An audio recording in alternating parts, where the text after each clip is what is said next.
All right, here we go. So, I think we're a couple weeks late for this one. Probably. Yeah, I got sick. Yeah, you got... Well, here's the thing. We both got COVID. True. Offset from each other. Mm-hmm. And I was like, wait, did we get it when we were filming last? And no, you got it from work. I got it from work. And then I got it from work. Yeah. And I was like, yeah, I haven't seen you in a while, actually. Which means I probably did not actually get it at the furry convention when I thought I did. Because the antibodies left. So we're starting with the furry convention before we get into cannibalism. Buckle the fuck up! Oh god, the Ken. So, people in the Discord were asking us to check out Bones and All, based on a book that I was given by an ex-girlfriend that I still have not read, but I promised that I would. You said, when we walked in, there were these teenagers in the theater, and you said you had read the book. I perused it. You know that means to, like, go over it in fine detail, right? Oh yeah, that's what I do for everything. I'm very detail-oriented. Look at me. Oh it's like in Pulp Fiction. Garçon. Garçon means boy. Does it? Yeah. I'm just starting. That's fine. You're just starting to learn French? French, never mind. Wrong language. I have not learned French. That's fine. Me either. So we saw Bones and All. Yes. Directed by the guy who did, and I told you this when we were eating. We went to Applebee's. We did. Yeah. So because I was like, man, I had steak, but it's late, and I haven't had steak in like a year. So I treated myself to an Applebee's steak. Did you put my pasta in the fridge? Yes, I put it in the Thank fridge. you. Yeah. Okay. So this is directed by the guy who did Call Me by Your Name, which is funny because this movie is about cannibals, and Armie Hammer, who was the star of that movie. There was cannibalism fucking rumors about him. And he's just a shitty fucking, like, abuser. I've been hearing that he's awful and his somehow family's completely awful. He's from the Armie Hammer family. Yeah. Yeah. I don't know why they're all awful. I just Rich heard people. that. Yeah. Well, yeah, that's kind of why. And white people, mostly. And white people. He's a piece of shit. And, but that movie has the kid who's in this one, too. Timothy Chalamet. Whatever. Charlemagne. Who, interestingly, I never found attractive until this movie. Really? Because he's in Dune as well. There was rumors of him being Dick Grayson in the Ben Affleck Batman movie, which I thought would have been really fucking cool. That movie also, Call Me by Your Name, has one of my favorite songs in it. Oh? Yeah, by the Psychedelic Furs. So there's a scene where he dances in it, and I fucking love the Psychedelic Furs. They played at a VFW near my old apartment, and I went, and there was like 10 people there. But I was like, this is fucking awesome. They played, Pretty in Pink and fucking The Ghost in You and shit like that. I like how you keep pulling that up so people who tune in don't think you're topless. I swear I'm wearing clothes. I'm actually wearing a lot of clothes today. And you have big fucking disco boots now. They're not disco. You have, like, glittery platform They're not goth. glittery. It's iridescent red. Yeah, you look... I said to you when you walked in... Yeah, he keeps calling me Disco Frankenstein. Disco Frankenstein, which would be an awesome movie. And then he did the Suspiria remake, which I lose my nerd cred, my horror cred all the time, because I actually prefer the remake to the original. Okay, that is sacrilegious. Not specific to this movie, I don't know. I'm just saying, generally, people don't like that. Yeah, because it is sacrament. It is one of those movies that people, Gotcha. The remake did not have that phantasmagorical Technicolor vibe to it. And you did not enjoy that? No, I mean, I love that in the original one, but this one is far more stark. There's a really, really good movie from 1981 out of Germany called Possession. Okay. And it's got Sam Neill in it from Jurassic Park and, The Omen 3, I think he was in. Okay. That was a movie where the devil finds out that Jesus is going to be reborn, so he has his cult kill babies. And there's a scene in the movie where a lady takes a hot iron and presses it down on a baby. Oh, shit. And you're like, fuck. And at the end, Panini. Yeah, it was wild. Panini? Baby Nini. Yeah, Toddly Nini. We haven't even been drinking that much yet. No, we haven't. So, what did you know about this movie going in? Cannibalism. That's it. Yeah. I think I saw one of the trailers like ages ago, like a month ago, whatever. Yeah. And I think that includes the scene where she bites the chick's finger. Yeah, that's all I really knew about it too. And that's all I got. Everybody and their mother is recommending it to me because it's about cannibalism. Yeah. And I remember that someone either in the Discord or in the comments put the two together, put the menu and Bones and All. Yeah. I'm stupid. The movie we just watched. Yeah. Which is, I think, why I thought the menu was going to be cannibalism related. But it's not. Yeah. But, well, no, I thought they were both going to be. Oh, okay. I looked at this movie as, have you ever seen Paper Town? Mm-mm. It's like one of You've talked to me about it before. Yeah, it's like one of those, like, we're never going to get out of this town teenage angst movies, mixed with Broken Flowers by the Bill Murray movie, where he finds out that he has a kid and he's like traveling around the country to like find out. And it's very like shot sort of like this where it's almost got a Napoleon Dynamite vibe to it too. Okay. With some of those another movie I haven't seen. Oh, really? Okay. People very much expect me to have seen. And then I also got a vibe of Let the Right One In. Okay, you've recommended that. Yeah, which is a great foreign horror movie, vampire movie. It was remade as Let Me In. Okay. With Hit Girl was in it. Okay. Yeah. From Kick-Ass. Yeah. Mm-hmm. That movie's great. So those were kind of the things that I got from this. Mm-hmm. We were talking on the way back that one of the really cool things about it was shot 35 millimeter. Yes. Trent Reznor did the soundtrack. Mm-hmm. I love him. And it's so great because his voice came in at the perfect time. It very much felt like... So I don't know if I mentioned A Minute to Breathe. I don't know if I ever told you the first time I ever heard it. I was waking up and I actually thought it was my ex playing the piano and singing. Oh.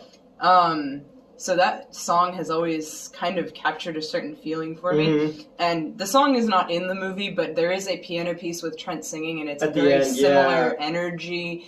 And it really lines up with the scene in such a way that, like, I just felt like I was being hugged. Which is kind of strange when you consider the scene, but, like, it just felt right. Well, I mean... we're fucking weirdos, but that ending scene is romantic. It is. It absolutely is. The intimacy of... Especially because she goes for his heart first. Yeah. He's like, eat me, and she goes for his heart, and that is... It hits in a way that I don't want to go too into. Yeah. No, it's fine, but I mean, it's just like one of those things where... So the movie is about a young girl. We're not going to go point by point because people got fucking mad about that last time. It's this girl who so you see the scene where, first she sneaks out and she goes and then she's at a sleepover and that's when she bites the girl's finger. Yeah, they're under the table. Which is so funny because I totally thought it was going to be like a gay thing, the way she was looking at her. But it kind of gave a gay vibe. Kind of did. This movie is pretty gay, actually, which is kind of nice. It's very... Well, bi is... I use that as an umbrella term. I say I'm gay and I'm bi as fuck, so... But, you know... Or transplainer. Yes, please. I'm that guy, Sean. But, so... you get the scene that you got in the trailer, and then you're like, okay, that's all I know. Where are we going from here? I do like too in that shot that they're under. It's shot they're under looking down under a glass table, and there's stuff on the table. I thought that was a really cool thing, and it's the first time that we get what I was talking about in the car, that intimacy where the camera, because this movie travels basically across the Midwest. There's these beautiful wide landscapes of America, and and then you have all the scenes with dialogue is all very tight and intimate, and I think that's really cool because it brings you into this world and these characters, and it becomes that thing where it's a big world outside, but when they're together, that's intimate, their world. And yes, so she runs off. Meets a guy named Sully. He's when she gets back to the trailer, her dad's like, oh, 3 minutes and we're out of here. Which, so that's our first indication that this is a lifelong situation. Yeah. So it's like, you did it again. But not in like a disparaging way, just like, shit, okay, let's go. Then he leaves her a tape. Yes. So then they move to Maryland, then he dips. Yeah. She's turned 18 and he dips. He leaves her a tape, which is where we get some of the exposition where he's talking about, the first time you ever ate someone, you were 3, I left you with a babysitter, I came back, the babysitter was in the bathroom, like, Dead, yeah. Half-eaten, I like that he basically. says that we knew that you had eaten her because we found a hole. Oh yeah, for the ear. Found the ear in her cheek. In her cheek, and he's just and happy. There was a hole for an and earring. he's just happy that she wasn't wearing an earring, so that the baby didn't choke. So we're doling out this information. Yes. Slowly, as sort of like I said to you before about Suspiria. There's a lot of these little visual short montages. Right. That are in that movie to kind of explain, the story of what's the girl from 50 Shades of Grey, Dakota Johnson. Okay. Here's what I think is funny. Say you somehow I've never seen that movie. I have no intention of seeing that movie. I'm one of the many people. Mia Goth is in it from Pearl and X. Yeah. I was saying I'm one of the many people who are actually into kink who are like, that is a terrible representation. It's garbage media. And no. So I've never seen it. I'm never going to see it. Sorry. All right, that's all right. But I do like Mia Goth. You said her name? Yeah, I like her. But so the girl Dakota Johnson is in 50 Shades of Grey, and they had to add digital pubic hair to her in that movie. So like, imagine like you're a guy who saw Star Wars or Jurassic Park, and your dream was to be in the movie business and make magic, and you're adding digital pubic hair. Like, welcome to Hollywood. What's your dream? Not this. I've actually been following someone on Instagram, TikTok, somewhere around there. They're basically the same at this point, the way it pushes reels. But she's an intimacy coordinator, so she like handles sex scenes basically. Oh, okay. So she shows off like the nude thongs and shit, and like the fake pubic hair that isn't digitally added. I think it's called Merkin. Yep. We should. What if like the only person who would ever sponsor us is a Merkin company? And now, a moment from our sponsor. Yeah. Can you calm down? I just get a box of salt and pepper Merkins. I hate that. Because I'm old, I don't have gotta stop saying that. You're not that old. I mean, I don't have enough body hair to know if I'm salt and peppered, but, I'm gonna take your word for that one. Mm-hmm. Where was I going with this? Is what I'll call it. Isn't that like orange? Sure. I don't know. I'm spicy.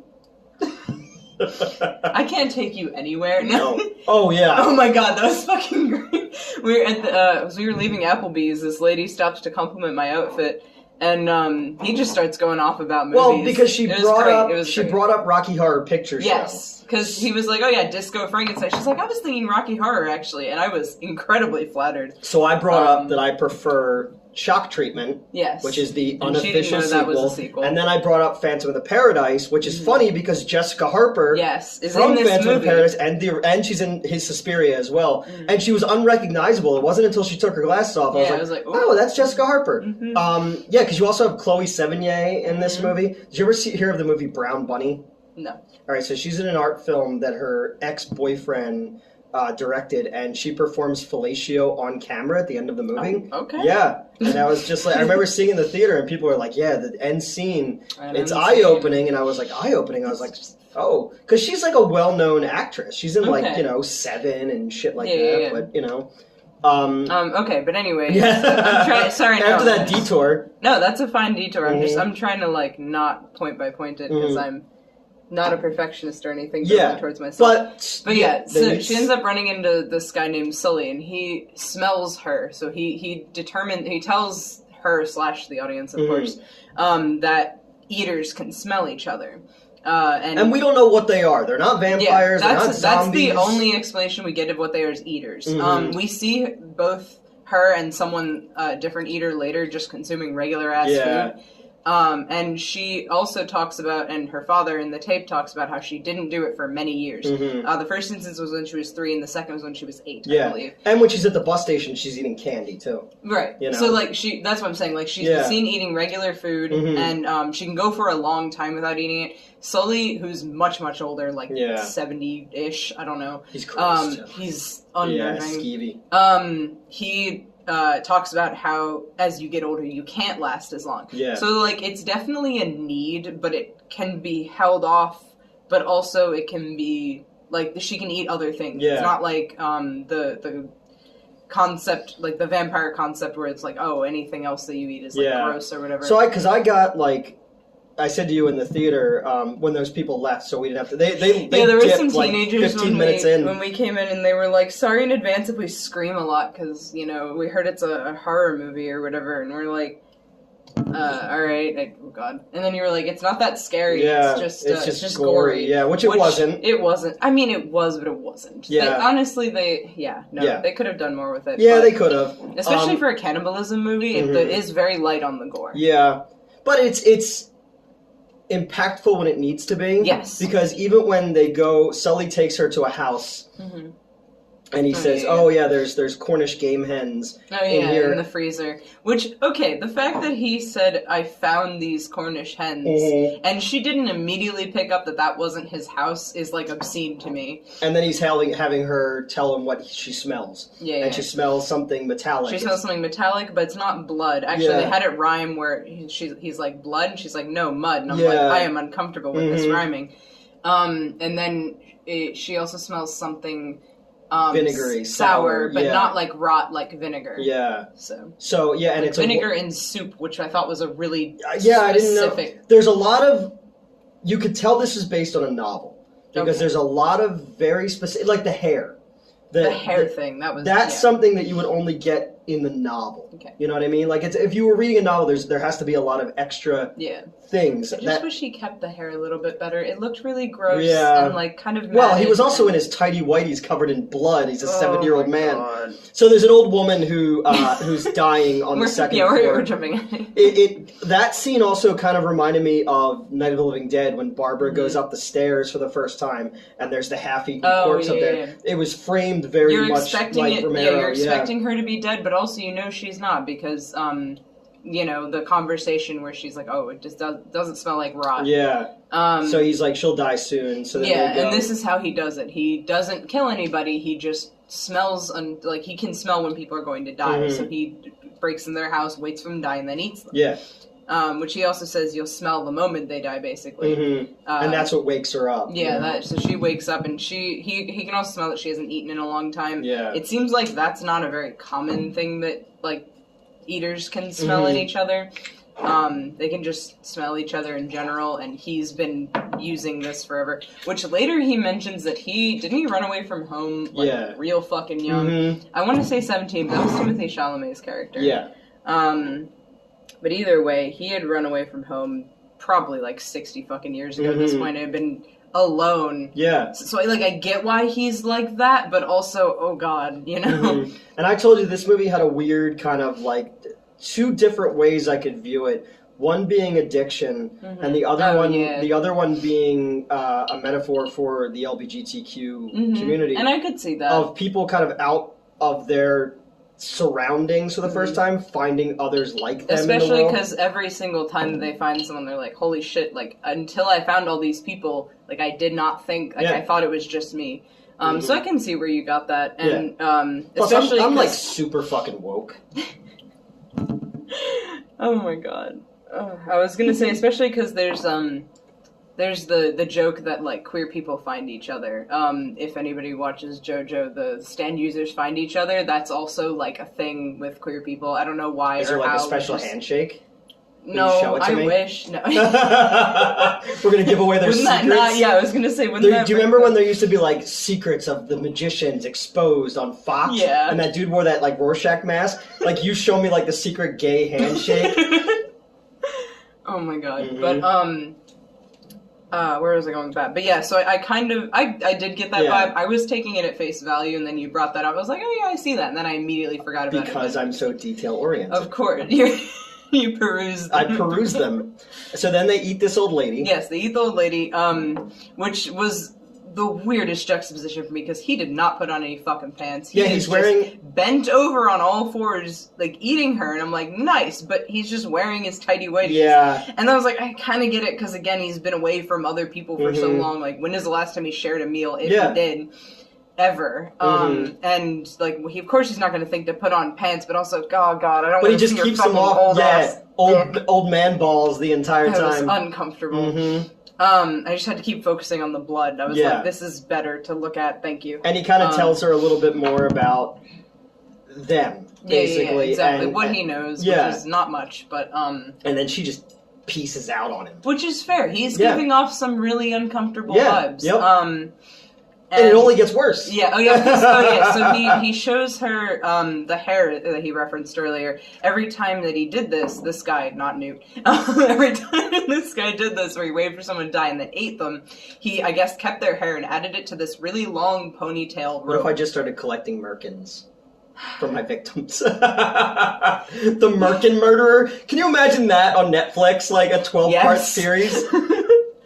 He used to do YouTube videos. They weren't very good, but when we found out about the Merkins... You know, we really thought Metz was going to be the murderer between the... Like, okay, let's be real. Thank God they got him away from Screenwave. If someone found out that, like, one of us had killed somebody, who are they guessing?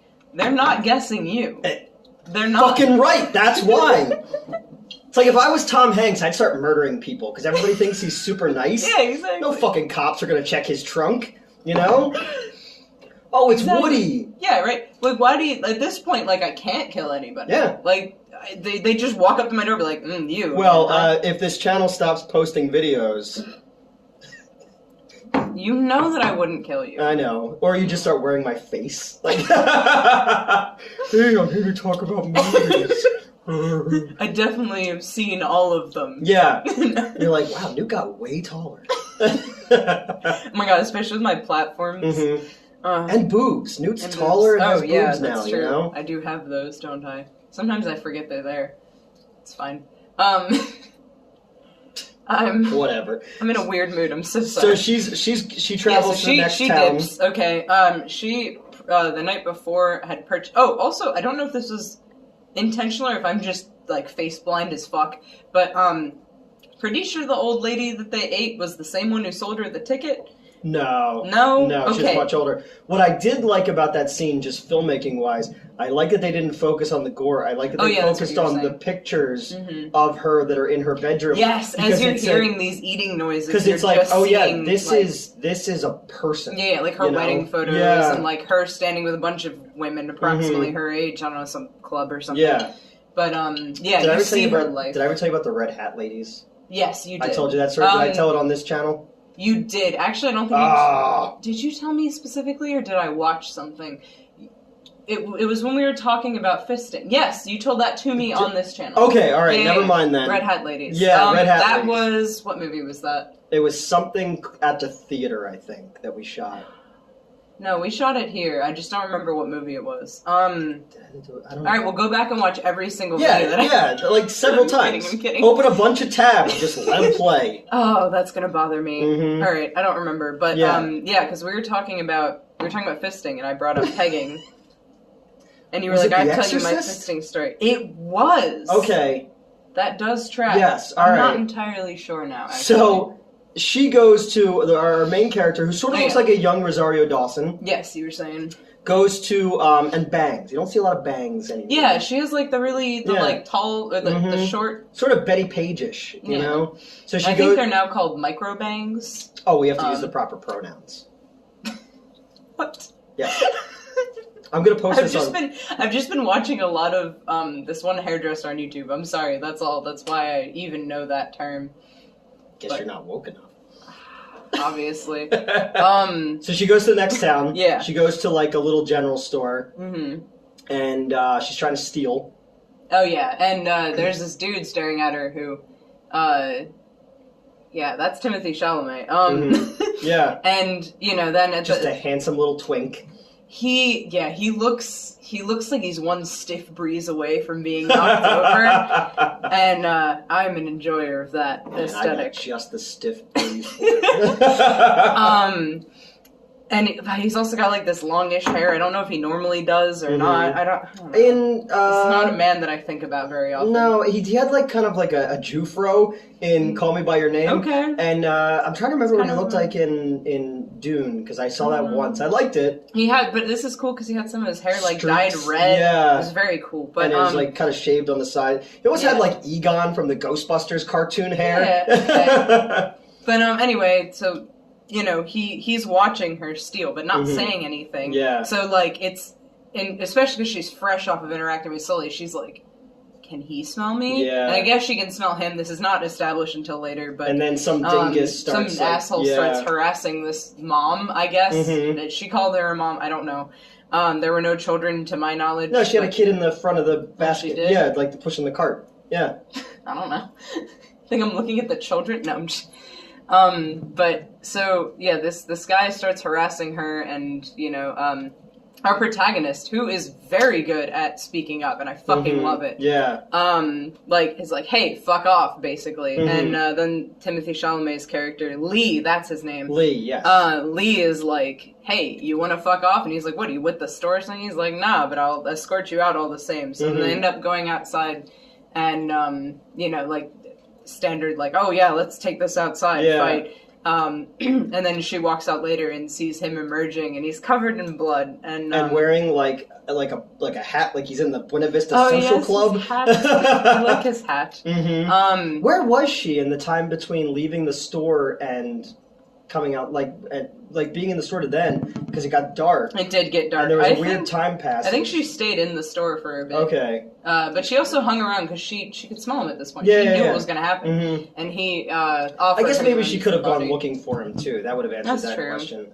Or it's like, you saw the first Venom movie, where he goes... Very good. He goes into the... he's talking to the woman who's in Boogie Nights outside, and it's daytime, and then he goes into the store when, like, Venom eats a dude who's, like, harassing the Korean grocery lady, and then he comes outside and it's dark, and I'm like, fuck, directed this movie? Ed Wood? Like... Where was I going with So this is where they meet. So this is where they meet. They steal his truck. By the way, I called he was gonna die almost immediately. I don't know what it was about him. It just hit me. Yeah, I remember telling you, like, this man's gonna die. But I don't also, know why I knew that. A little bit of a Romeo and Juliet kind of vibe to it. That's fair. It was less star-crossed Tristan and Isolde. What? That's the story that Shakespeare plagiarized Romeo and Juliet from. Oh, okay. Yeah. Fucking Shakespeare, man. I'm glad he got fired. Dude. Oh my god. But anyway, no, it was less Romeo and Juliet because they're not. It's your fucking thanks for all the orgasms. I'm like, yeah. Hey, Elvira. But no, it's less Romeo and Juliet because they're not star-crossed.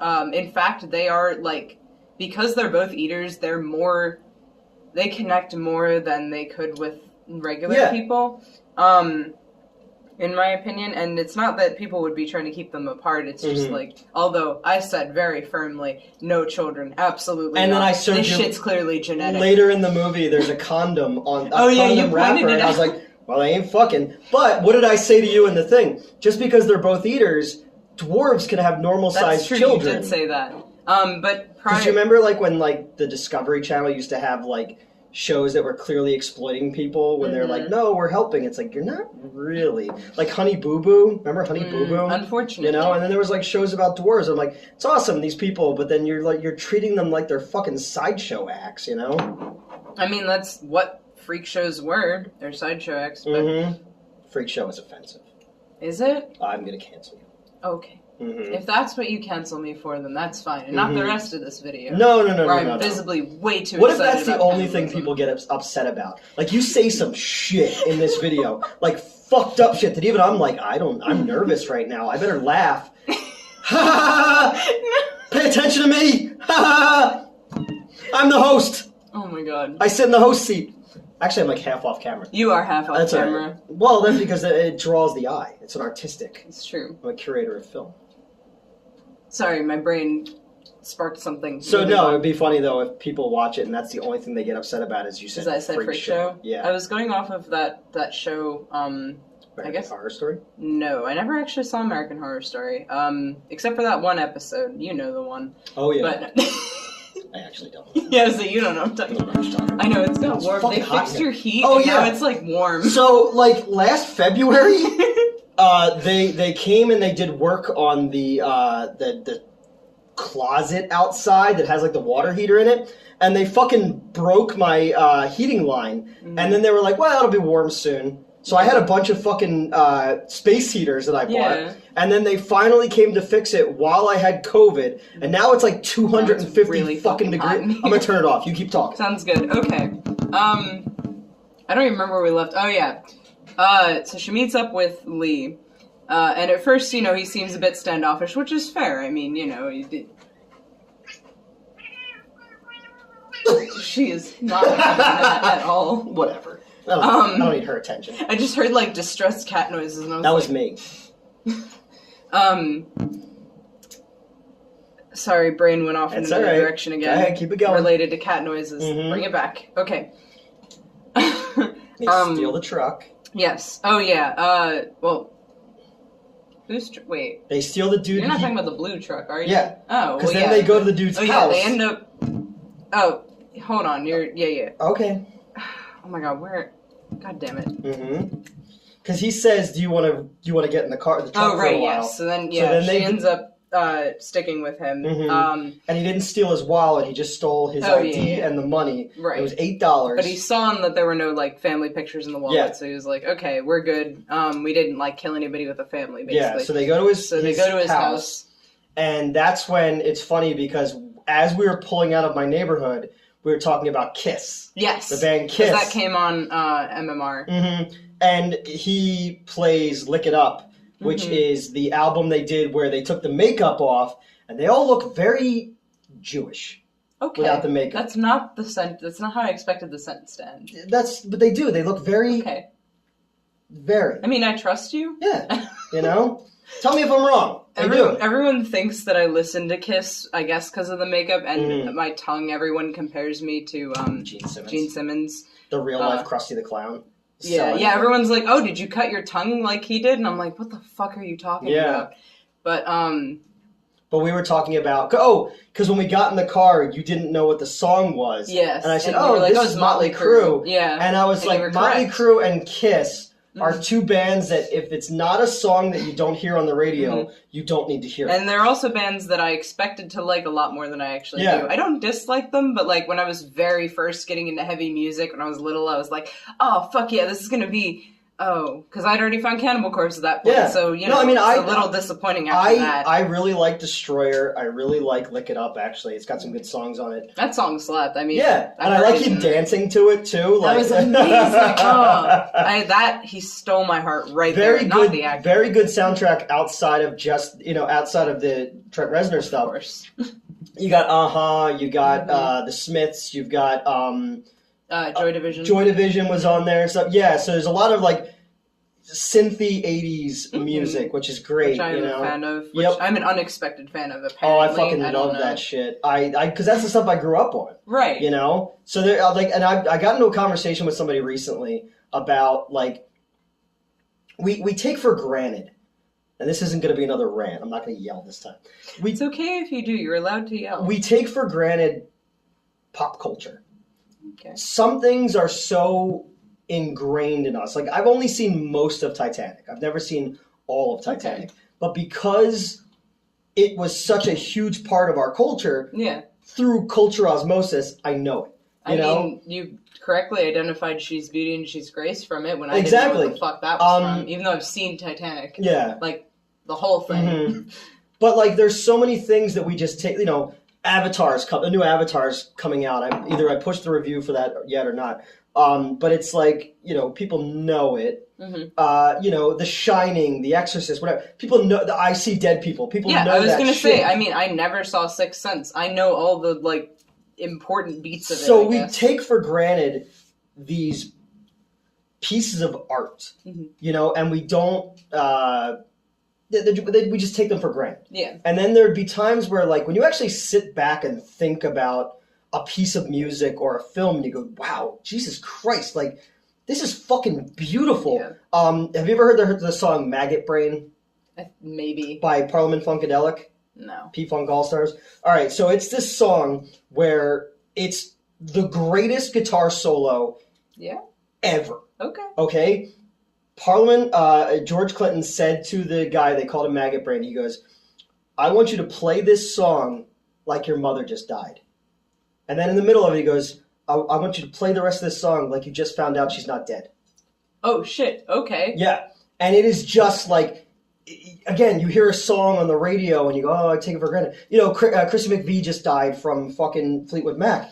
And there's, songs where they fucking wrote Rumors while they were all fucking hated each other. Yeah. They were all sleeping with each other and getting divorced and all that shit. And you go, wow, like, people under those conditions made a piece of art, you know? And then I was talking to Maggot about Maggot Brain to somebody the other day because they brought up, like, guitar solos, and they bring up something. I was like, listen to that fucking thing. Listen to that and tell me that it is not the most, like, it's somebody's heart coming through their hands onto strings of a fucking guitar. Oh my God. You know what I mean? It's like, it's not, yes, it's a piece of media to sell. Sure.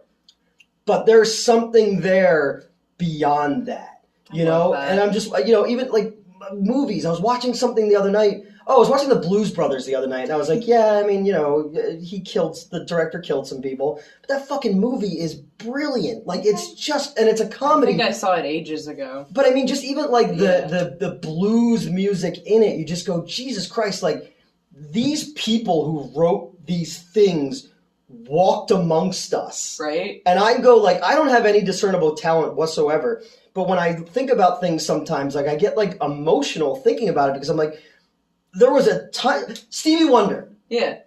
Fucking Stevie Wonder in a 5-year span wrote 3 of the greatest albums in human history, and motherfucker was blind. Yeah. And you just go, like, there's just people who are on a different level at times, and it's fucking crazy. And I've been doing that, and again, I'm not on edibles anymore or anything like that. I'm not drinking. I mean, we're drinking right now. Drinking a little. I don't drink, but I'm just like, I've just been getting in this thing of like watching things and like being struck by them in a way that I haven't thought about in such a long time. I was watching The Hateful Eight the other night. Oh, that movie's so good. And there's a scene where Samuel L. Jackson and Kurt Russell are talking about the Lincoln Letter. Yeah. And just the facial performance and the body performance of when he's taking the letter and his hands are trembling, I'm like, Jesus Christ, it's fucking brilliant, you know? Where were we? I don't even know.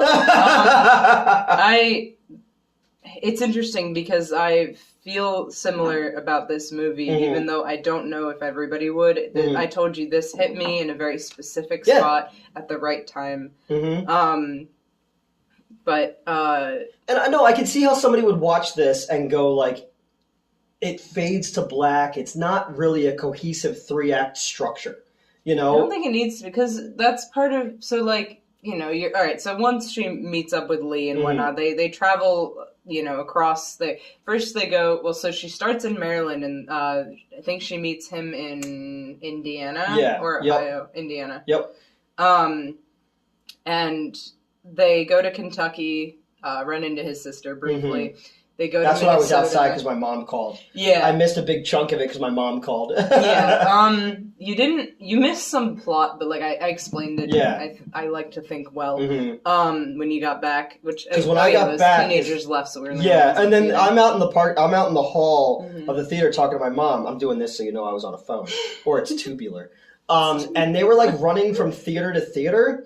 But there was like 2 other cars in the parking lot when we got there. So there was nobody there. Yeah, but they were still leaving all the projectors on. Yeah, that was odd. Like, because we heard Bulbs are $1,000 each. I ran theaters long enough, you know, to know that like they're fucking expensive. If nobody shows up within 15 minutes, shut the bulb off. They just left that shit playing because we heard Violent Night, I think it was, end. And I was like, okay, people are going to come out. And it's going to be weird because I'm in a certain mindset. Nobody came out. Nope. Yeah. The only other people I saw were those 2 old people that were also all the way at the end of the theater because the building was like had a long hallway. Oh, yeah. We were in the last theater on this side, and I guess they were in the last theater on the other side. Yep. But because when I came back is when they meet that other eater. Yes. And David Gordon Green. Yes. The director they met Jake and Brad. Why do I remember these people's names? I haven't referred to the main character by her name once. Well, because she's Aaron and Mary. What was it? Marin. Was it I Marin? I said Maven, but it was Marin. Yeah. Oh, Marin. Well, I guess she went by a few different names, but Marin was her like main name. Okay. I thought they were saying Mary and Aaron. No, they were saying Marin. It's on her birth certificate. Come on, Newt. This is how I figured out what year it was in the movie. That's right, yeah, because I was like, because at first I was like... He was like, okay, this is early 80s. And I was like, or this is 80s. You didn't say early, you just said 80s. And I guessed they showed Giuliani when he was younger, when he was still the DEA or whatever. And then they show her birth certificate, and I'm like, okay, so she was born in 1970. Okay, she's some age now, cool. Then at one point she says, I'm 18, and I'm like, oh, so it's 1988. And then at one point you're like, oh, it's at least 1985 or 6 or something. Oh, because 86, because look it up. 86, yeah. Yeah. And I was like, yup, it's 88. We know this. And I'm weird about figuring out people's birthdays and shit. Like, I told you that. Like, I figured out Hannibal's birthday. But it also had a... If you didn't hear Ronald Reagan on the radio and you didn't see Rudy Giuliani... It has, like, yeah. It could be timeless because it's the middle of the country. Yeah. You know? The only thing that I think declared it as 80s was her outfits. Yeah. His outfits, not so much. They could be anywhere. But again, not really because, like, you know, again, like Napoleon Dynamite or something like that. Like, or It Follows. Oh, yeah. You didn't know when that movie was. Aside from her phone that was a shell, you know? I said the same thing. It was set in the 80s until I saw the mother's tombstone at the end. I was like, oh, yeah, this is 1981? What the fuck? But I guess when you're so engrossed in a story, you don't think about it, you know? So yeah, they meet the two guys. Yes, they meet the other eaters, which, well, technically only one of them is a real eater. The other one is his brother, question mark? I don't know, No, he was a cop who was... he was a cop. And he, like, you said, what's the cannibal term for groomer? Yeah. Because he'd been feeding him pieces of his kill. He'd eaten 3 people at that point. And this is also when we hear the title Bones and All, because he's like, there's a difference between when you finish a body completely versus, like, just eating some of it, I guess. That's wasteful. That was kind of where I was. Yeah. Like, I assumed going in that, like, they'd finish the bodies. The Native Americans use every part of the buffalo. It's true. But also just, like, it's evidence left behind. It's wasteful, like... Because even the dad says that in the tape, because the tape keeps coming back, I had to bleach 3 times and they'll never find her body. Right, you know? It's like, I don't know, you don't have to find the body to eat it. I've been saying this for years. Like, that Have you? Shut up. Yes, that's like... Stop. If anybody remembers, if I go missing... No, I would never hurt you. We should do an episode where I write "help me" on my eyelids. A la Indiana Jones. Yeah, exactly. Oh my god. But the other guy with him is David Gordon Green. Anyway, he's been feeding him pieces, and he's like working up to eat his first bones and all. And you know, she's Marin is disgusted by this because she's like, you don't have to do this, and you are, because she obviously doesn't want to be doing this, but she has to. And so they take off, and then there's a terrifying moment when the one guy fucking chases them. Yeah. I don't like that. It's just shot by the headlights, too, which was really creepy the way that was shot. I did not enjoy that. Again, this dude, like, he fucking... And I love the use of the handheld camera. Yes. Not a steady cam. You are a fly, like in the dead body scene with the flies everywhere.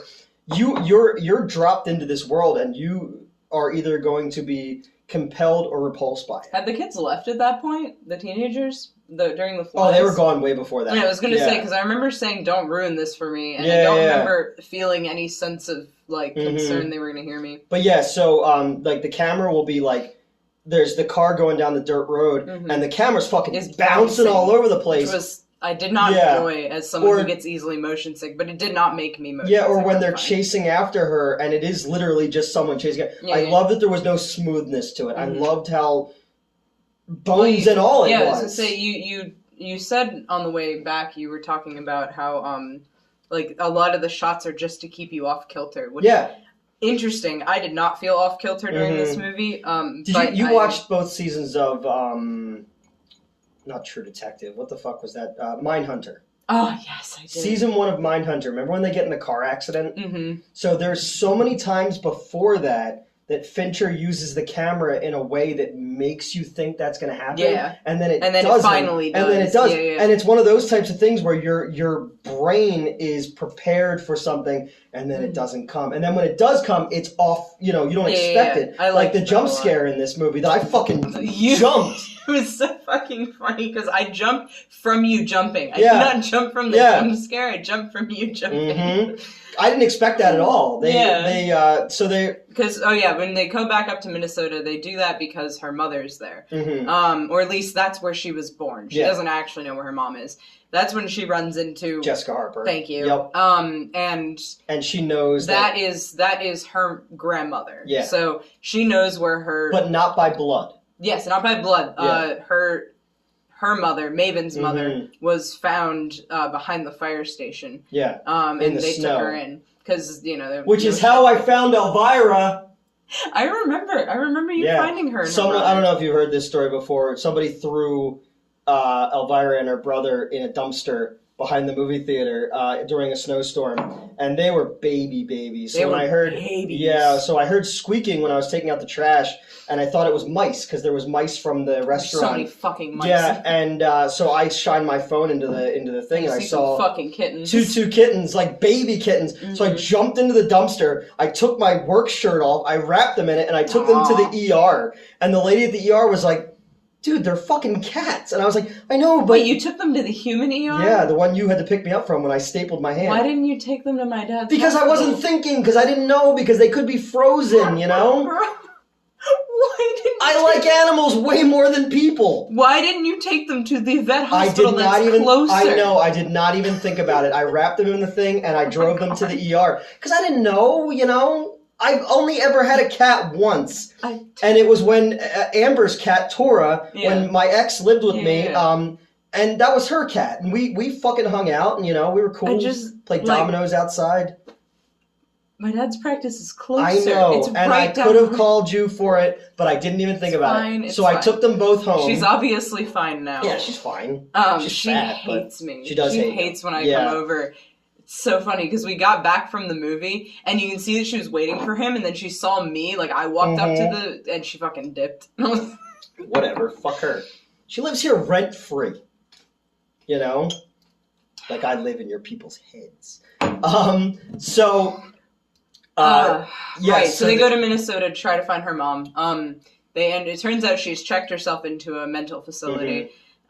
She goes and visits, and she sees that her mom has chewed off her own. Yeah, her own hands. So it's like up to here, honestly. If you cannot see, I was like here. And then what did we discuss? How much pressure is needed to bite off a finger? Oh yeah. So supposedly, Strap in, motherfuckers. I've heard that this is not true, but I've also heard this is true, that if it were not for the psychological block, you could bite through a human finger with the same amount of pressure as required for a baby carrot. Do you dip the finger in ranch first? I don't eat ranch. You can get the fuck out. That's where I draw the line. I've eaten ranch once in the past 13 years. What if that was my prejudice? If that was I can accept everything else about me. But the fact that you don't like ranch dressing, I'm like, you can get the fuck out. I had an unfortunate experience with ranch. I burned a Paul Newman in your front yard. My downstairs neighbor comes out, I was like, what the fuck is that? She's walking her little Yorkie. It's Paul Newman. He did a really good job. It's like in every superhero movie where they have a fiery version. Oh, yeah. Somebody has to see the Punisher making his skull logo. Or Daredevil. Fucking dude's blind. You're wasting time that you could have been saving people, but I had to make the bat symbol. Fuck you, Dark Knight Rises. Fucking hate that scene at the football stadium. Do you? I never would have guessed. I was at that stadium. That's Pittsburgh. Pretty cool. Yeah. Where was I? So they're in love. This? Yeah. Oh yeah. So then her mom attacks her. Yeah. There's also a note because the mom is nonverbal at this point. And is basically like, hey, I also am an eater. Yeah. Sorry I dipped. But I didn't want to hurt you Sorry I left you with guys. this fucking curse, Yeah, but I didn't want to hurt you and your father. So I checked myself in here instead. And I'm sorry, Mama. But yeah, so then the end of the letter is basically the only thing that I can do for you at this point is I don't know. She doesn't say it outright, but she's like, there's only one way I can help you now. And then she fucking lunges at the camera, and I went, that got me. That was so funny. I jump so rarely, and like I can't remember the last time I jumped in a movie. Yeah. Even when we were watching Smile, and like some of the jump scares got me, and they didn't get you. Why? That one was the opposite. That got you. It didn't get me. Mm-hmm. Then you jumped. I was like, fuck. Then you called me a pussy. I don't think I did. Yeah. It's like, did I? That seems a little on brand. Yeah. But like, you know, playfully. Yeah. So now they're just off doing their own thing because. But then there's no destination left. She bails on him. Yeah, she ends. Oh yeah, because they go to the fair and someone. This is awesome. They kill someone. Oh well, first of all, bisexual pride, motherfuckers. Yeah. Lee. It turns out is super. Well, at least he's either bi or just using it. But anyway, he finds. Oh, so some people it's a choice. No, I'm just saying, I'm not gonna assume, but also I want to assume because bisexual cannibals, let's fucking go.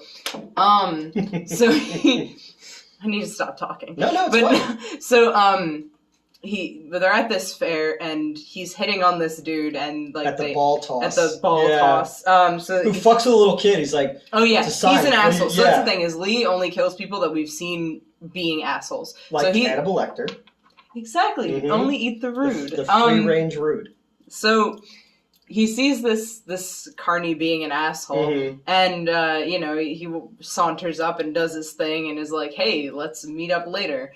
And he takes the guy into like a cornfield or something. I don't fucking know. Fucks him, and then right as he's coming, he slits his throat. He kisses him first, and then they run into the thing, and then we're both like, "All right, we like where this is going." But then I thought with the cornfield, I was like, "If you build it, he will come." I like baseball. You guys know I like baseball? Dude likes baseball. But yeah, so then... so, I just wanted to finish it. Calm down. But yeah, he's fucking the dude, and she walks up on it, which I expected her to react a lot worse than she did, and I'm kind of glad that she didn't. Yeah.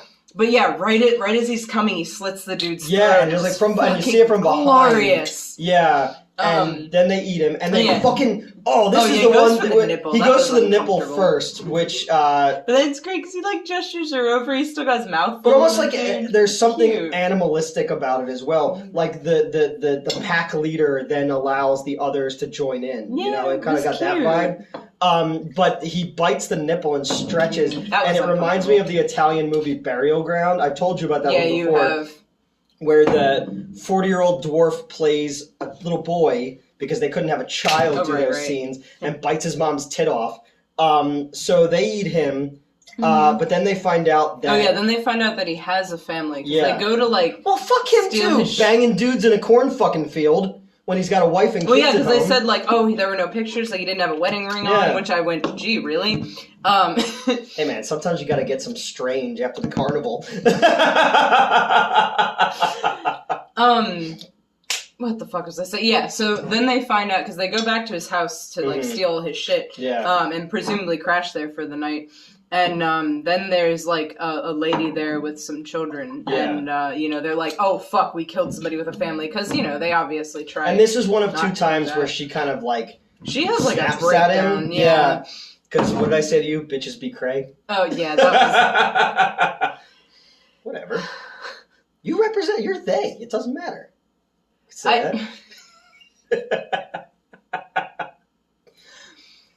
Some of them are crazy. I'm just saying. Oh my god, Newt. Tell me I'm wrong. I can only do so much for you, right? My presence can only help. So yeah, that's fine. It's fine. What are we gonna do? Oh, so then that's the second time first time. Then she freaks out. I think that's before they get to Minnesota. I think we're a little out of order here, but yeah, she has. Anybody watching this is like, it looks like Charlie Day's board of like fucking, like. We were just talking about how much him. He's the only good character in Always Sunny. Don't fucking argue with me. That's fair. I liked Mac, but like. And Danny DeVito's incredible.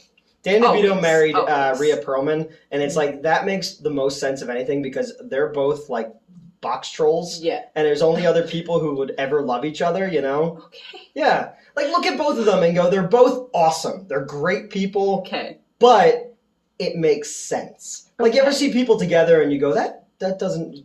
She must have really good credit. Like...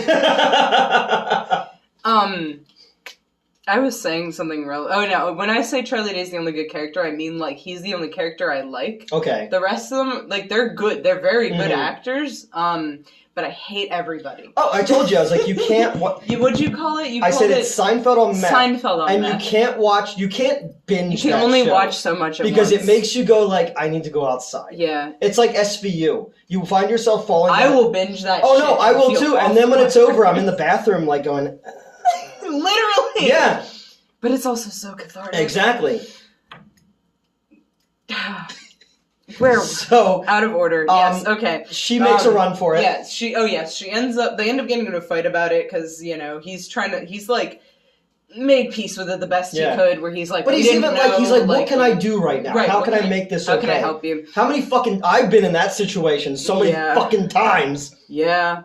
I've been both sides of that situation, so, like, I get it. I really get that scene. But, she ends up dipping and, just trying to make it off on her own. Sully has been fucking following the entire time, and it's all the way creepy. to Minnesota. And as someone who's driven from where the fuck, like, Ohio or whatever. Yeah. No, his van's from Hanover. Actually. Yes, yeah, the TV repairman. As someone who's driven from Pennsylvania to Minnesota, Jesus Christ. Mm-hmm. Yeah, you just drove there. I actually didn't. I only drove to Pittsburgh. Pittsburgh. You went to Pittsburgh, but you drove to Minnesota not too long ago. Yeah, like, for the furry con. No, she did not go to the furry con. Which one did She's she not go a furry. She. Sorry. She went to the other convention, the this anime con. This will be Metz's last episode. She went to the anime con with me. Okay, when was that? That was... Oh god, I have no idea. Because you came and filmed here, like, after you dropped her back off. I did. When was that? It was like the night you texted me like at... Yeah, like 4 in the morning. And we're like, are you awake? Let's review a movie. And I was like, oh no. That was Maniac too, wasn't it? Yes, Maniac, yep. Oh, what the fuck was I doing? I don't know. You were driving back, yeah, because I took NyQuil to fall asleep. Thank you, NyQuil. I don't have a problem.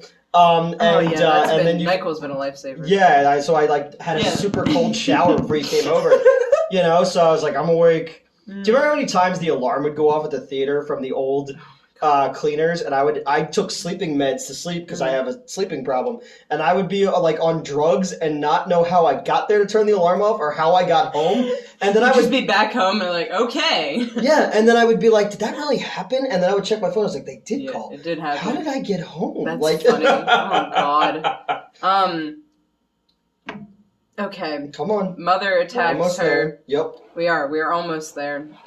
I don't know. My brain just keeps replaying the Sully, final scenes. It's just fucking gorgeous. So, anyway. Sully fucking like, tracked her to Minnesota, which, no thank you. And this is, especially someone who's been stalked, no fucking thank you. Because this is the thing is, this is another time where I'm like, she's really good at standing up for herself. Yeah. She's like, I'm uncomfortable. It doesn't matter why. Leave me alone. Even if I'm wrong. Yeah, even if I'm wrong about you, this is how I feel. Yep. I'm going to keep doing.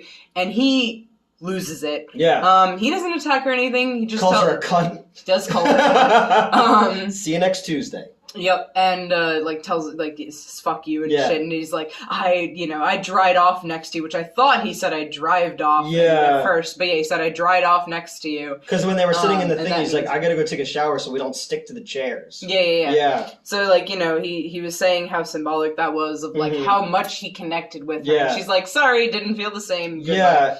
It has to go both ways, she says. Yeah, it has to go both ways. And so he drives off, and you're like, well, that's the last you've seen of him. It's not. No, and it's fucking horrifying when he comes back. God. So the two, she finds him. Finds the sister. Who's eating ice cream that's melting all over the place, and you and I were both physically so distraught. The second it showed her holding the ice cream, I was just like, it's melting everywhere. Wearing her Cyndi Lauper t-shirt. I didn't even see the t-shirt. Oh, really? I was literally staring at the ice cream the whole time, and I noticed she's a bleach blonde. That's the only other thing. It was the 80s. Everyone was voting. I'm not judging. I was more just like noticing. Everyone was voting for Ronald Reagan and doing cocaine. Sorry, I just cracked my neck really good. I'm so sorry. So she finds him at the lake, Yes. That's where he's living. So, yeah. He's still pale as fuck, even though he lives outside in the summer. Yeah, because, anyway, she's trying to find him again. This is, obviously, there's been some time in between. Yeah, it's July now. It's July now. Because they see the fireworks. Yes, but yeah, so she comes and finds him through his sister. His sister also gives the backstory as to what happened with their dad. Because he won't talk about it. Or at least as much as she knows. Yeah. She does not know much. All we know at this point is the dude's an asshole and disappeared. She is... The cops even thought that he killed him, but it was his blood. But it was his blood on him, so they're like, alright, guess it wasn't murder, you know. But she's like, I don't know. How often do we hear that? Guess it wasn't murder. Guess it wasn't murder. Yep.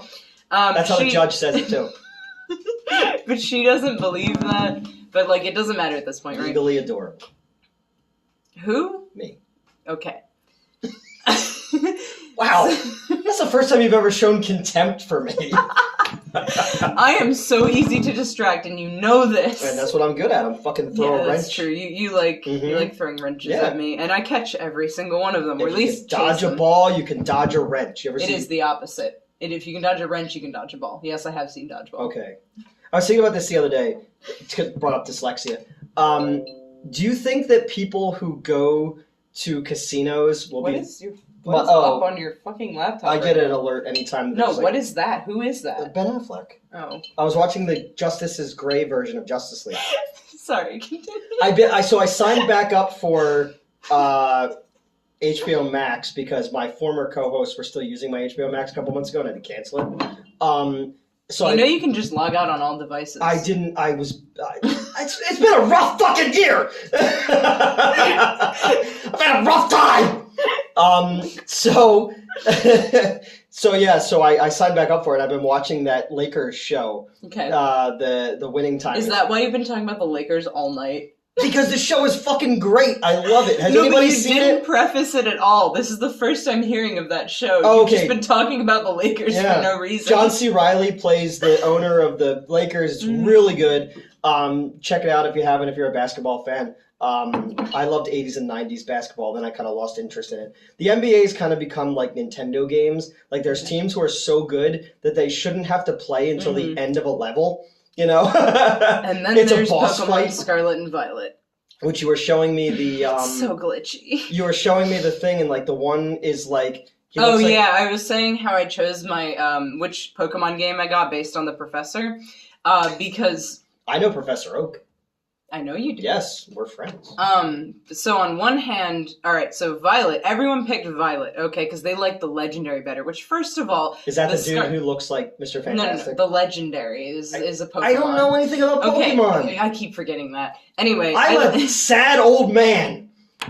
Anyway, the professor, in my opinion, of Scarlet is so much hotter. Okay, Professor Seda can get it. She's this feral woman... Oh, the one who's dressed like a Flintstone. Yes, okay. But like hot. But then on the other hand... Flintstones could be hot. I never found them hot, I'm sorry. Wilma? That's a good point, actually. Anyway, so Violet's professor looks like... redhead. Oh. Yeah. Okay. Never mind. Violet's professor looks like some fucking tech bro, so, you know. No, he looks like Mr. Fantastic. He's even got the gray temples, you know. But anyway, yeah. Why are we talking about Pokemon? Oh, because I brought up Nintendo. Oh, yeah, Nintendo. Yeah. And Scarlet and Violet is a glitchy mess, and I'm enjoying it anyway because I'm obsessive about knowing Pokemon. Do you remember back before Trump became president, when everybody was out playing Pokemon Go? Yes. And it was like the closest to world peace that we've ever had. Summer 2016? Yeah. July 2016 specifically. People were just like... happy and like, oh my god, I made so many friends just wandering around a fucking park. I had started in college the like fall beforehand, and which was fucking great because like so the science building was a Magikarp nest. I had like 6 Gyarados. Wait, a what? A Magikarp. It's that shitty flopping fish thing that evolves into a huge blue dragon. He knows nothing about Pokemon. Bones and all. But, like, I didn't, like, usually when people talk about weird shit that I have no interest in, even though I talk about weird shit that other people have no interest in, so really, who the fuck am I to judge people? No, but, like, But, like, when everybody was, like, super into it, and, like, the theater was a gym, I was like, everyone's so happy and being nice to each other. Dude, Max and I would organize raids all the time. That was great. So I was like, it's one of those times where I was like, you know what?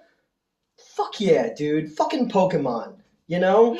I just want people to be happy and not shitty. But then there was like all those. There's like a bunch of these. Yeah, like, so don't delve into the fandom. Don't delve. No, not the fandom. But do you remember when people were like setting it up so they could rob people? Oh my god! Yeah. Just a bunch of fucking neckbeards getting robbed. I was looking for a Gengar.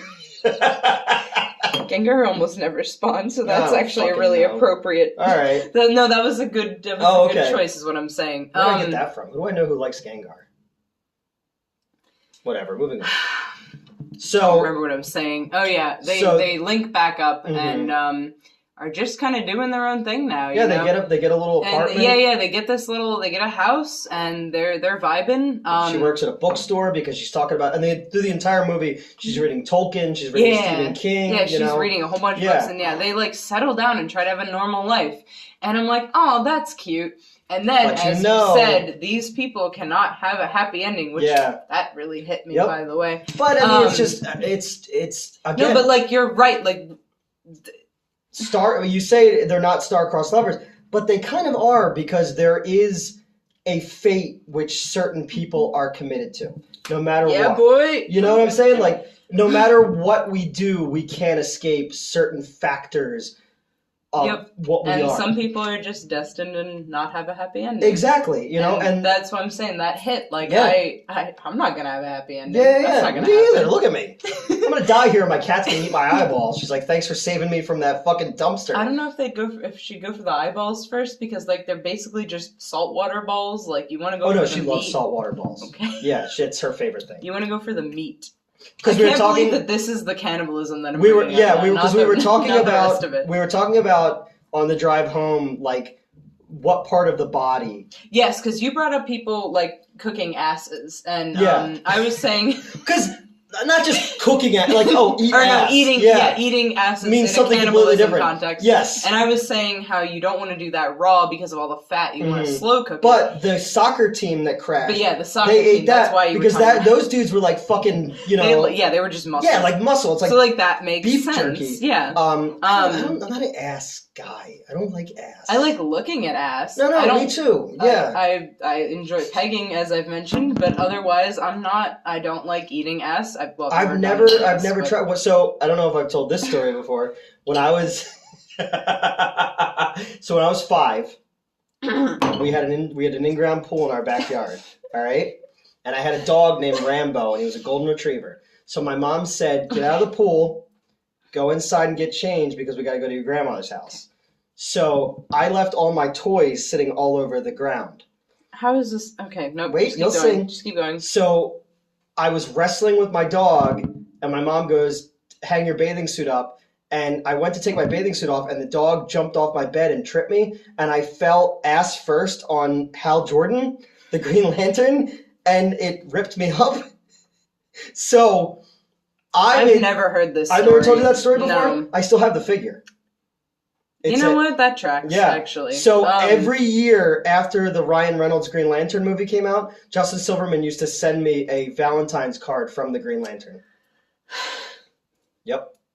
Because I made that mistake. I'm so glad that went a different direction than I thought it was going. Because when you were like, oh yeah, when I was 5, like, I needed a second. Like, oh no, that was a legitimate, no, I was 9 when that happened. Oh, okay. It's okay. Therapy's helped me a lot.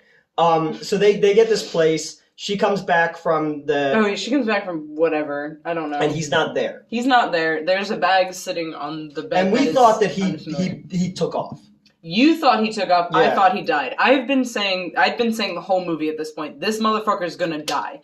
So, like, as soon as she walked in, she's like, Lee, where are you? I'm like, his ass is dead. Yeah. His ass is grass. So he sees the bag, and inside the bag is the bag, the fucking satchel hair bag. And there's more added to it. So he's been going. So then she's attacked by... Sully attacks her, and it's gross. It's so uncomfortable.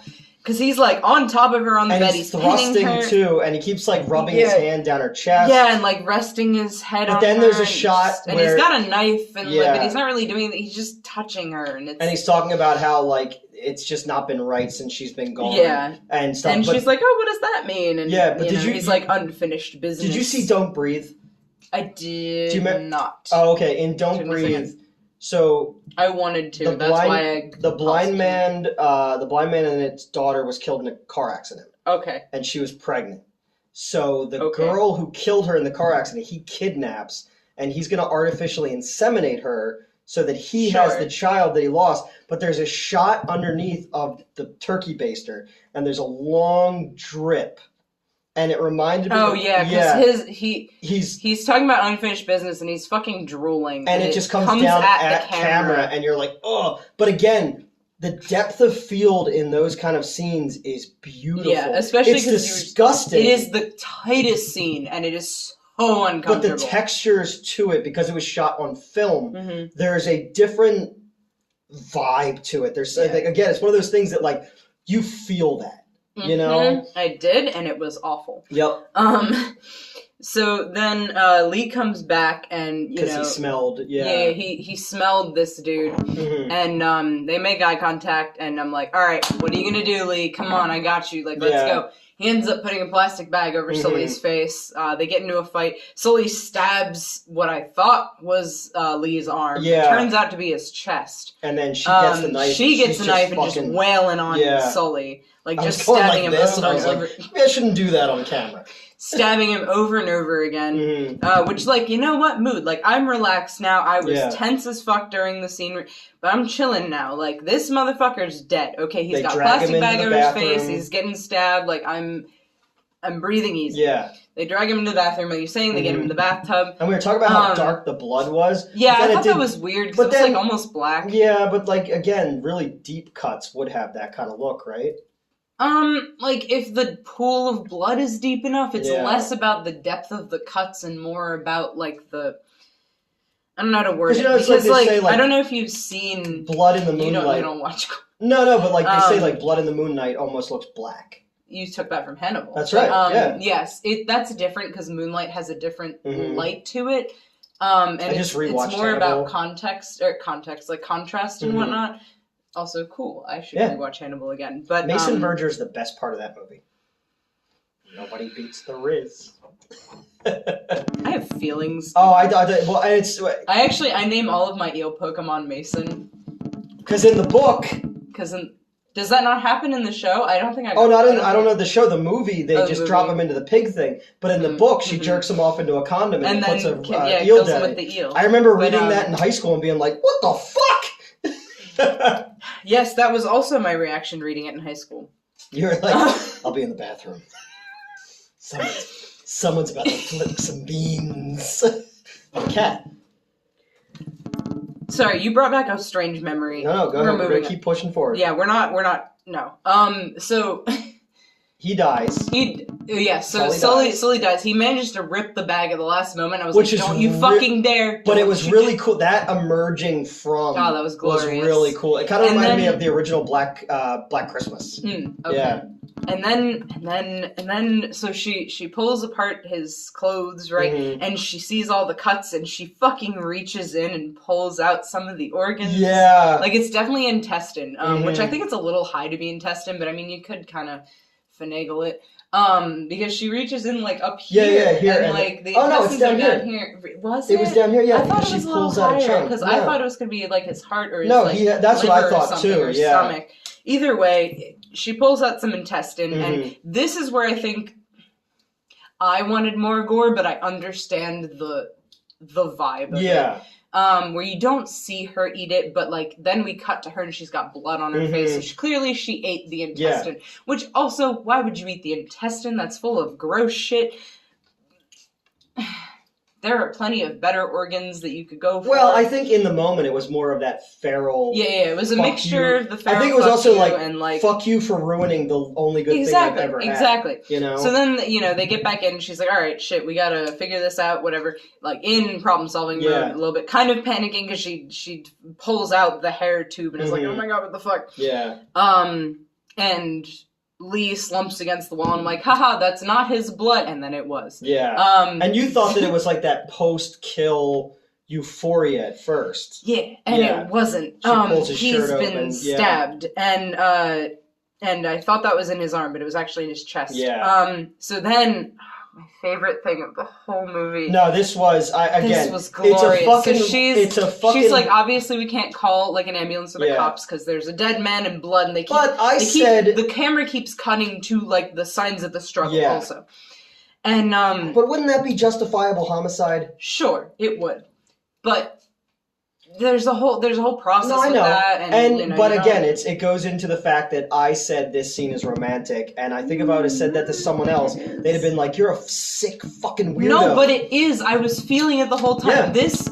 This scene for me was the best. Like that is my favorite scene of the whole fucking because this is when that Trent Reznor song starts to play, and he's just saying, "No, don't take me to the hospital. Just eat me. I want you to eat me." And so that is actually very symbolic with cannibalism in general. Is a lot of the times when people engage in cannibalism, it's not for survival. It is to bring the person into you. It's to make you one. And that is I actually referenced that when Sully was talking about unfinished business. I was like, oh, he's going to eat her because he wants her to be part of him. Because I thought that was obvious. Apparently it's not.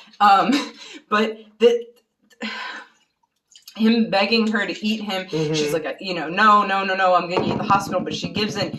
And it's just, it's beautiful. They're kissing, and she slowly moves down. She starts eating right where the stab wound is, which is also coincidentally right where his fucking heart is. But I also she ate his heart first, and it's beautiful. And there's Trent singing in the background with his piano, and the intimacy of, because we're tight on them. We're just seeing his screaming face, his silently screaming face. And all you're getting is natural light coming through, too, which I thought was very interesting. You're seeing him silently screaming, covered in blood, and you're seeing her face buried in his chest. But it's not a scream of pain, it's a scream of ecstasy. It's not. Yes, it... I'm sorry. It was beautiful. No, it was, and that's the whole thing. That hit me in a way that I cannot describe and will not describe. But it. Yeah. No, it works. Like again, I've said it so many times. Fucking go back and watch the Tusk video where I'm talking about Star Trek 2, and I start crying in the fucking video, and I got dunked on for being... No, just the idea of... I said it before. The sacrificial thing. No, just the idea of a man at a certain point in his life where the people that you shared experiences with are not with you anymore. There's a couple scenes in movies that make me cry every fucking time, even when I talk about them.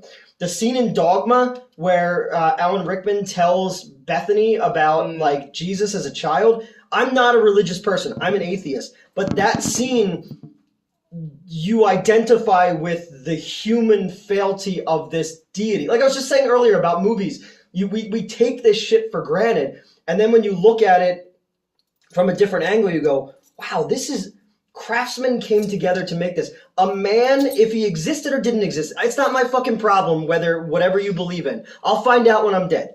Or won't. I'll just rot in a box. But it's like the idea that this wasn't a dude who fucking turned water into wine. This was a child who said, why? Why do I have to be this? And the father can't talk to the son because his fucking head would explode. So a stranger has to come to a child and say, listen, one day you're going to die for the sins of man on the cross. I'm sorry, there's nothing I can do about it. And for the highest choir of angels to say, if I could change it, I would. That's the only time my entire fucking life I've had any understanding of Christianity that made sense to me. Because most times in America, sorry, Christians, it's a la carte. You pick and choose the parts of it that serve your bigotry, And that kind of shit bothers me, because didn't Homeboy fucking come here to preach like peace and love? And instead we're like, fuck the gays. Not in the fun way. No, not in the fun way. Not in a cornfield. But yeah, so just that kind of shit. But there's just certain things that like I can't hear the Rainbow Connection. You were saying I'll fucking cry my eyes out because my special needs cousin died when I was in 5th grade, and his sister sang the Rainbow Connection at his funeral. I have never been able to hear that song the same way. But the last verse of that from the end of the movie is one of my favorite things of all time. When Kermit said, "Life is like a movie. Write your own ending, keep believing, keep pretending. We did just what we came to do. We're the lovers, the dreamers, and you." And I fucking love that. I do too. No, this is. Yeah. I'm sorry. Or it's like the fucking another Muppet song, Just One Person. You ever hear Just One Person before? Fucking, if just one person believes in you, and that's all you need. Look at my friend here. Look at my fucking friend here who could have been like, no, I'm not going to go to a fucking 41-year-old weirdo's house and talk about movies, but you have my back and you believe in me, and there's other people who believe in me, and there's fucking people in our Discord who are just like, yeah, dude, fucking yeah. So, yeah, cannibalism. But no, the movie was beautiful. And I'm very glad that we saw it in a theater. I'm actually more glad. That is correct. Is it? It is not gladder, it is more glad. No, I know. Okay, all right. I'm a real fucking Oscar Wilde when it comes to wordplay. You're fine. I'm back in the mindset of... You saw how I was when we walked out of the theater. Yeah, but I'm glad that we saw it in a theater by ourselves. Yes. Because those girls were talking shit during the trailers, and I was like, no, like, this is an art film. We saw it at a Regal theater that's like a second-run Regal theater, and you could tell that it wouldn't play well there. But, like, seeing it, you're like, yes, this is an art film. This is beautiful. This is a story that is left of center, but also extremely relatable, you know? And that's the whole thing that, like, really struck me about it. And, no, it was beautiful. And this director is fantastic. And I really love the way that he was even able to humanize Sully. That's true. You know, there is a reason. Even while I'm saying, like, you know, he's been alone for 60 years or whatever. Like, I get it. But and also, go the fuck away. No, exactly. But, like, people even who, like, are outcasts of society, we all fucking crave human, you know, and that's why he held on to her, and that's why, like I said, I get it. I think if I had not previously been stalked, I would have. No, I know. I would have connected with him a little bit more. But there's just that idea. And so that's also interesting. I've been noticing that certain perspectives have been changing as I've been experiencing things. Makes sense. No, again, there's things that when I was younger to now, like, I have a completely different... Our lives are skewed by our experiences, you know? All out there, and there is more than just her dad and constantly moving and all this kind of stuff. You know, it's about fucking cannibal ghouls, but it's also a human story.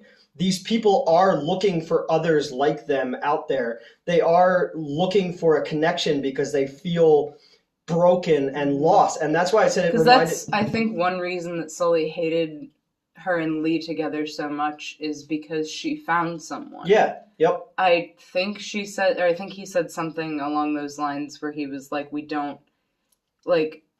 don't find that.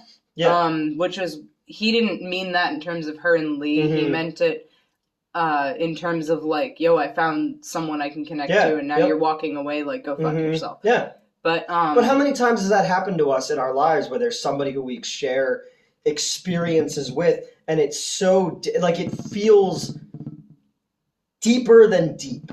You know what I mean? Yep. Yeah, and it's just, and again, I know your whole thing, and you know my whole thing, you know? And it's just one of those things where there's people who we share experiences with, and it's like, again, it's in the bone at that point. It's not the skin, it's not the muscle, it's not the blood. They literally are in our being, you know? And that's something that is amazing, that these people, by sheer happenstance out in the wild, found each other, who are both freaks. Yeah. And that's the biggest thing that everybody is always looking for. You're always, you know, I always say, I watched Shape of Water. Okay, I've been meaning to watch that. I never did. But it's just like, my entire life, I've felt like the monster. Not attractive, I'm not tall, I'm not smart, I'm not whatever, I'm a plagiarist. And then you want to find somebody who looks past that and sees you as you wish to be seen. You know, and that's why I thought that movie was so fucking powerful, was he's a fish man. Right. But she sees it for what it is. And we meet people along the lines in our lives that may feel broken, and we feel broken, but our pieces fit together. And that's the thing that I think is fucking magical about human beings. Because as much as I hate humanity and I hate people, you know, there are those times where, you know, there's a connection that you never expect that is just that person fills your gaps, you know, and I don't mean like in a sexual way. I mean, it can be that too. No, you know, yeah. But yeah, so that's, he dies, and then there's just this beautiful scene of the two of them post-coitus sitting on a hilltop over a, over a big landscape, and that's the last scene of the movie, and it's gorgeous, you know, and I really enjoyed this movie. I'm really glad I got to see it. I'm glad I got to see it with you, too, you know? Thank you. Because when you were sick last week and I thought it was leaving theaters, I was like, fuck, I'm going to have to go see it myself. Yeah. And then if I talk about it, it's just going to be like, you know. But you bring something else different to it. Thank you. That means a lot. Exactly. You know more about cannibals than me. That's true. Which, interestingly, I actually didn't talk about very much here. What did I say to you? If I said if you start to get out of control, I just go like this and I close my hand and then you stop. You know? Yeah. I'm like, please don't get us demonetized. Oh, so, any thoughts? I'm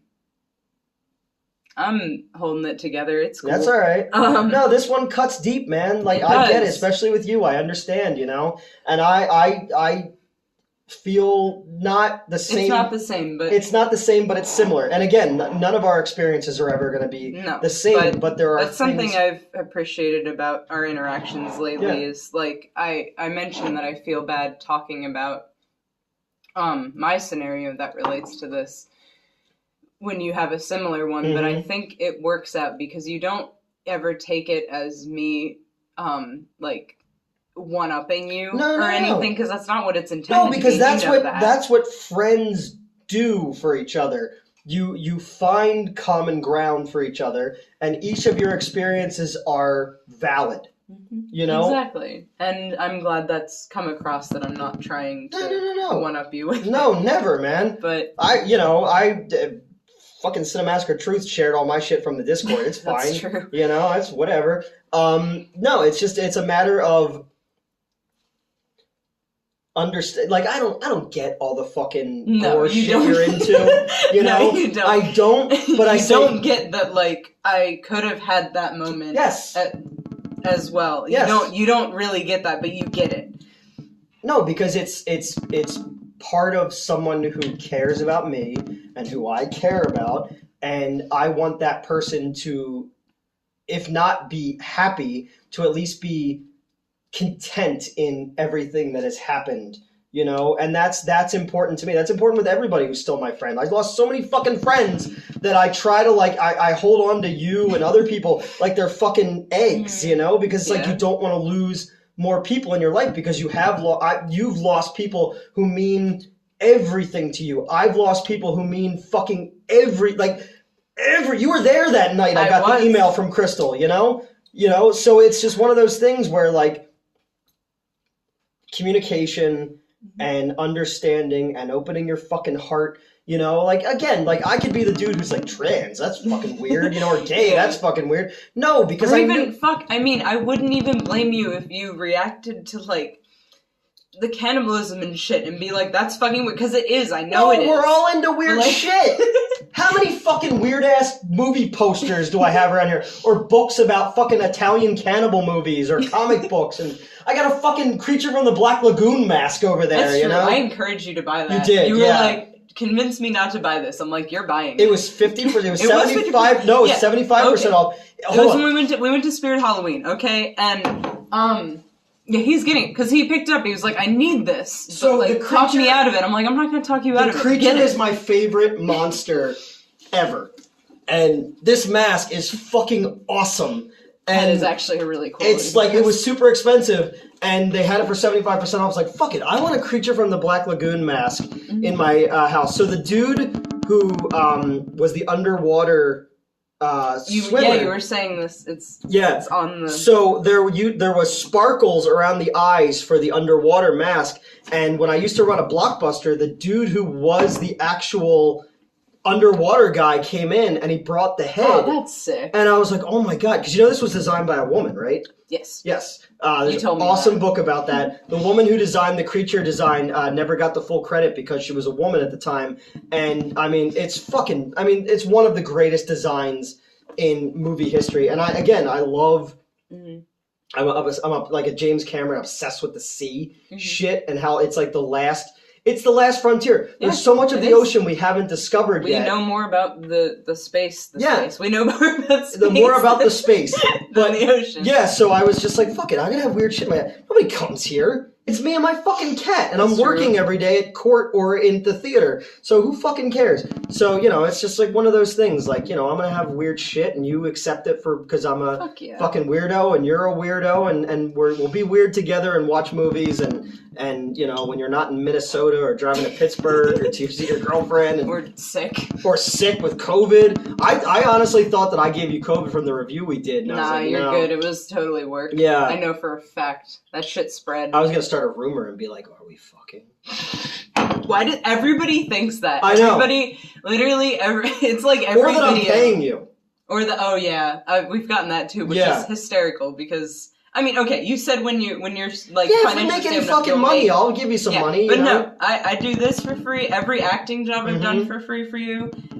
Are you saying I use you? No, I'm saying I use you to get clout. That's true. Oh my God, another one.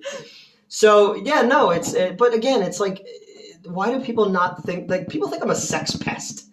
Like, it's like, I'm so fucking... That's the thing is, like, yes, you make sexual jokes. I'm also laughing. Yeah. Like... But it's like, I'm also... That's the distinction. I'm also, like, a fucking feminist. And I'm also, like, a fucking most respectful person you can imagine. And it's just, like, it's completely possible for a man and a person who's non-binary to just be fucking friends and want to talk about movies and weird fucking shit and drink...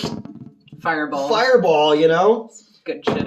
Whatever. So, would you recommend this movie to people? I would. I think that I don't know if everyone's gonna get out of it what I got out of it, but I do think it's worth seeing. I think I do think that the general message of we're all outcasts and we can find each other is prevalent. It's like it's present in the movie. And I think that that's something that a lot of people can connect to. In my experience, anyway. Whatever you're from, like if you're fucking, don't even have to be gay or whatever. No, be just fucking anime, D&D, whatever. Be the only fucking black kid who lives in an all white town, like know. But like, sorry, I need to do something with my hands, so I'm gonna hold this now. Okay. It's just the general concept of being an outcast. I mean, I have been literally the kids in elementary school thought I was like Satan himself, like ascended and fucking took ninth grade or not ninth grade. I was nine in fourth grade. Yeah. Well, the only trick the devil ever pulled was making people think he didn't believe or he didn't exist. I mean, apparently he pulled a trick by being a 9-year-old child. So. Well, Damien was 9 at one point. Who? Damien. From The Omen. There were so many. Oh, okay. Brings it right back to Sam Neill. I was going to say, there were so many Damiens. Yeah. Why does that sound familiar with the movie? Was there a Damien in the movie? Damien was in The Exorcist. Or in The Omen. No, I didn't see The Omen. But there was a recent Damien. What are you doing? Why are you grinning at me like that? Damien's also Bruce Wayne's son. I knew that, actually. Yeah. But yeah, I think that in general, I really enjoyed it. It's not super gory, so if you're really like opposed to that, it's an art film. It is definitely more of an art film than like the usual cannibal movie. Because like I was definitely expecting, Cannibal Holocaust, fucking like Green Inferno, make them die slow. Insert any. It's not like that. This is a cannibal movie with a lot more substance than cannibal. Subtext. There's a lot more going on below the surface with these people. It's true. So I think that, just about any outcast can relate, and no offense, Newt, I think most of your fan base is outcasts. No, I think that you speak to a certain type of person, and I was told by someone that I collect strays. Yeah, exactly. And that was the whole thing, is again, going back to what I said before, not feeling like I was ever attractive, tall, smart, whatever. You sympathize with people who are also outcast. Exactly. So I became friends with those type of people when I was a kid because I know what it's like. I used to collect strays. I still collect strays. But the fact that you collected me is new. That's true. But I mean, I can't ever walk a mile in someone's shoes who's trans, who's gay, who's whatever. But I can empathize with the idea with the of concept, the feeling of otherness. I'm a straight white dude who gets to hide behind. I get to hide my weird shit behind. Well, yeah, you were saying in I think the one review that like people say shit to you, and you're like, I don't believe, like I'm not in that vibe. Oh, the racist shit. Yeah, like you're like I'm not fucking racist, but they assume that you are. Because I look like an incel. But like, yeah, I mean, obviously, well, okay, so I mean, you know, people call me attractive now, but that was not always the case. This is fresh for me. No one's ever called me that. I'm not complaining about people calling me attractive. I'm just saying, like, my confusion is genuine. Yeah. I'm not used to it. I don't know if I just came into my own or people just stopped being assholes. You're an adult. But you own yourself now. Yeah, and it takes a long time for people to own themselves. I'm still working on it. You know, I fucking tried to be somebody I wasn't for 2 years, and look where that got me. You know? I think you're doing pretty well considering with owning it. Yeah, therapy and meds have helped big time, you know? That's why when people talk shit about mental health stuff, it really upsets me because it's just like, dude, I haven't been in it as long as some people have, but I've noticed the difference that it's made. I've noticed the difference. You seem a lot better. You seem healthier. You seem like, not that you're like fixed or anything, because that's not how that shit works. Far from. Bro, I've been in therapy since I was 8. I'm not fixed. Do you think you're gonna know? Elvira's fixed, but that's different. Yeah. So yeah, this was a deeper. I think this is a good Outcast film. I think if you can relate to that concept, that theme of trying to find someone that gets you, that is weird in the same ways you're weird, or maybe not the same ways, but enough that you can empathize. And, exactly. Accept. We're all. I think you'll get something out of this. We're fucking meat bags spinning on a rock in outer space. And I think the cannibalism helped with that because you see people as literal meat bags multiple times. You know, it just both the eaters and the regular humans. So you know, it just kind of drives that home of like, hey, we're all just fucking meat bags. Yeah, exactly. Like, and that's why like you kind of want to. Whenever you watch like a movie, like a zombie movie, society's falling apart, but there's still fucking racism, and it's just like, what the fuck? Like, we have bigger shit to deal with, you know? And I always look at it, it's like, there's a lot of fucking, you know, hey, there's minorities I don't like, but not because they're minorities, because they're fucking shitty people. Oh, okay. No, you know what I mean? It's you mean individuals. Yes, individuals who also minorities. I know some shitty fucking gay people. I know some shitty Asian people. I mean, whatever. You get the grift. Humans are shitty. People are going to look at me and go, that dude's a shitty dude. I fully fucking accept that. I was a shitty dude for 39 years. But, like, you're moving on and you can't let that drag you. No, I understand that. But I'm just saying, like, we're all fucking out here, and so many of us, even when we're with someone and we got our shit together, we're still alone. You know? It's like fucking dogs crawl under a deck and die by themselves. You know? So it's like, what can we do in the time that we're here to dull that pain? And sometimes that's eating each other. You know? Sorry, I won't squeeze this. That's okay. No, it's fine. It's a rubber fucking mask. I don't want to deform it. I gotta get a styrofoam head. I also have a Ben Affleck Batman mask over there too. Oh, I got it because it looks like the Dark Knight. Go get it. Okay. Go get it. All right. I like when he shows off his things, his trinkets. I had to get this one because it's the Dark Knight Returns mask. Oh yeah. With the little ears and everything. Oh my god, the ears. I fucking love the little ears. Oh my god. So, you know, the Dark Knight Returns is my favorite Batman story ever. So I got both of these in October when I can't touch it or it's gonna fall.